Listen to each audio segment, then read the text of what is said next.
ಬೆಂಗಳೂರಿನ ಮೈ ಭಾರತ್ ಪ್ರಾದೇಶಿಕ ಕೇಂದ್ರ ಕಚೇರಿಯಲ್ಲಿ ನಾಳೆ ಮತದಾರರ ದಿನಾಚರಣೆಯ ಪ್ರಯುಕ್ತ ನನ್ನ ಭಾರತ ನನ್ನ ಮತ ಶೀರ್ಷಿಕೆಯಡಿ ಮತ ಜಾಗೃತಿ ಕುರಿತು ಆಯೋಜಿಸಿರುವ ಕಾರ್ಯಕ್ರಮಗಳ ಸಿದ್ದತೆ ಕುರಿತು ಮೈ ಭಾರತ್ ಪ್ರಾದೇಶಿಕ ಕಚೇರಿ ನಿರ್ದೇಶಕ ಅಶೋಕ್ ಕುಮಾರ್ ದಾಸ್ ಸುದ್ದಿ ಮಾಧ್ಯಮಗಳಿಗೆ ಮಾಹಿತಿ ತಿಳಿಸಿದರು.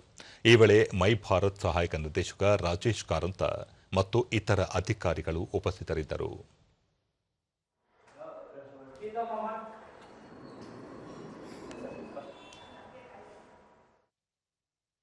ಬಳಿಕ ಅಶೋಕ್ ಕುಮಾರ್ ದಾಸ್, ನಾಳೆ ಬೆಂಗಳೂರಿನಲ್ಲಿ ಸೈಕಲ್ ಜಾಥಾ ಮತ್ತು ಜನಜಾಗೃತಿ ಕಾರ್ಯಕ್ರಮಗಳನ್ನು ಆಯೋಜಿಸಲಾಗಿದೆ. ಹೊಸದಾಗಿ ಮತದಾರರ ಪಟ್ಟಿಯಲ್ಲಿ ಸೇರ್ಪಡೆಯಾದ ಯುವಕರು ಈ ಜಾಥಾದಲ್ಲಿ ಭಾಗವಹಿಸುತ್ತಿದ್ದಾರೆ. ರಾಜ್ಯಾದ್ಯಂತ ವಿವಿಧ ಜಿಲ್ಲೆಗಳಲ್ಲಿ ಜನವರಿ 25ರಿಂದ 30ರವರೆಗೆ ಮತಜಾಗೃತಿ ಕಾರ್ಯಕ್ರಮಗಳು ಆಯೋಜಿಸುವ ಯೋಜನೆ ರೂಪಿಸಲಾಗಿದೆ. ವಿದ್ಯಾರ್ಥಿಗಳು, ಚುನಾವಣಾ ಅಧಿಕಾರಿಗಳು, ಸಾರ್ವಜನಿಕರು ಭಾಗವಹಿಸುತ್ತಿದ್ದಾರೆ ಎಂದರು. Sports person will taking part in these activities, and their place taking will be organized. And afterwards, on 12:30 onwards in town hall, in association with the election commission, we are conducting sensitized programs, including the students and especially the new voters. Rajesh Karanth, ಇಂದಿನ ಯುವಕರು ತಮ್ಮ ಅಮೂಲ್ಯವಾದ ಮತದ ಮಹತ್ವವನ್ನು ತಿಳಿದುಕೊಳ್ಳುವುದು ಅವಶ್ಯ. ಪ್ರತಿ ಚುನಾವಣೆಯಲ್ಲಿ ಮತದಾರರು ಹೆಚ್ಚಿನ ಸಂಖ್ಯೆಯಲ್ಲಿ ಮತ ಚಲಾಯಿಸುವಂತೆ ಮಾಡಬೇಕಾಗಿದೆ. ಚುನಾವಣೆಯ ದಿನ ಮತ ಚಲಾಯಿಸುವುದೊಂದು ಹಬ್ಬದ ಸಂಭ್ರಮದಂತೆ ಯುವಕರಲ್ಲಿ ಉತ್ಸಾಹ ಮೂಡುವಂತೆ ಮಾಡಬೇಕಾಗಿದೆ.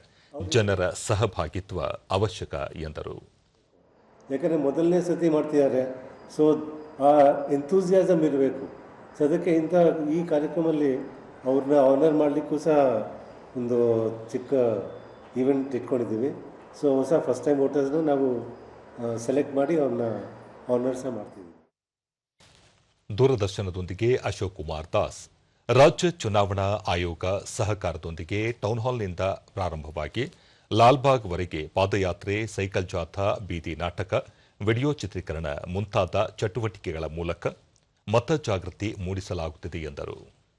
So in this process, it will be organized in a very meaningful manner throughout the day, everywhere. The Department, Ministry of Youth Affairs and Sports, Government of India, taken it in a very enthusiastic and meaningful way with the hashtag of My Bharat, My Vote.